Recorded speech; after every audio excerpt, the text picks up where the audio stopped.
नाज़रीन, election commission Toshakhana reference जो फ़ैसिलो ॿुधाईंदे अॻूणे वज़ीर आज़म ऐं PTI चेयरमैन इमरान ख़ान खे नाअहल करार ॾेई छॾियो। इलेक्शन कमीशन इमरान ख़ान जी क़ौमी असेंबली जी सीट ख़ाली करार ॾींदे संदसि ख़िलाफ़ फ़ौजदारी कार्रवाई शुरू करण जो पिणु हुकुम ॾिनो आहे।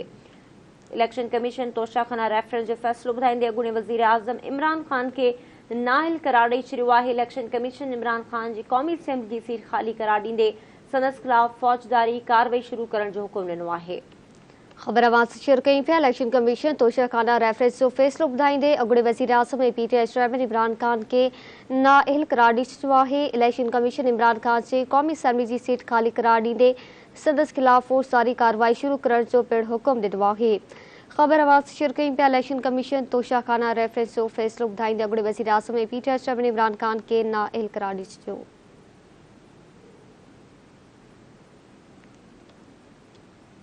Chief election commissioner Sikandar Sultan Raja जी सरबराही में 5 रुकनी बेंच तोशाखाना रेफरेंस जो फ़ैसिलो ॿुधाईंदे अॻूणे वज़ीर आज़म इमरान ख़ान खे नाअहल करार ॾेई छॾियो। इलेक्शन कमीशन पंहिंजे फ़ैसिले में इमरान ख़ान खे असासा लिकाइण जे ॾोह में नाअहल करार ॾींदे संदसि ख़िलाफ़ फ़ौजदारी कार्रवाई जो बि हुकुम ॾिनो। इलेक्शन कमीशन चयो त इमरान ख़ान जो जमा करायल जवाब दुरुस्त न हो। PTI चेयरमैन बदउनवानी में मुलविस रहियो आहे। संदसि क़ौमी असेंबली वारी सीट खे ख़ाली करार ॾिनो वञे थो। इलेक्शन कमीशन करार ॾिनो त इमरान ख़ान करप्ट प्रैक्टिस में मुलविस रहियो। कूड़ो बयान जमा कराइण ते आर्टिकल 63(1)P तहत खेसि नाअहल करार ॾिनो पियो वञे। संदसि ख़िलाफ़ फ़ौजदारी कार्रवाई शुरू कई वञे।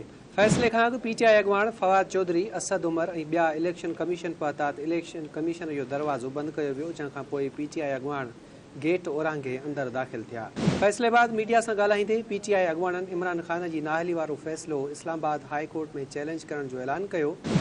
PTI जे जनरल सेक्रेटरी असद उमर फ़ैसिले ते रद्दअमल ॾींदे चयो त हू फ़ैसिले ख़िलाफ़ अॼु ई हाई कोर्ट वेंदा।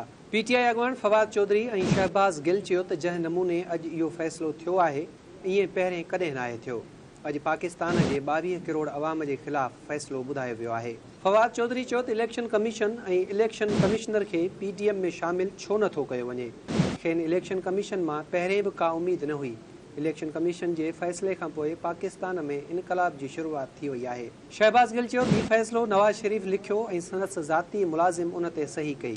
अवाम इन फ़ैसिले खे मुकमिल तौरु रद्द करे थो। वाज़े रहे त इलेक्शन कमीशन तोशाखाना रेफरेंस जो फ़ैसिलो 19 सेप्टेम्बर ते महफ़ूज़ कयो हो।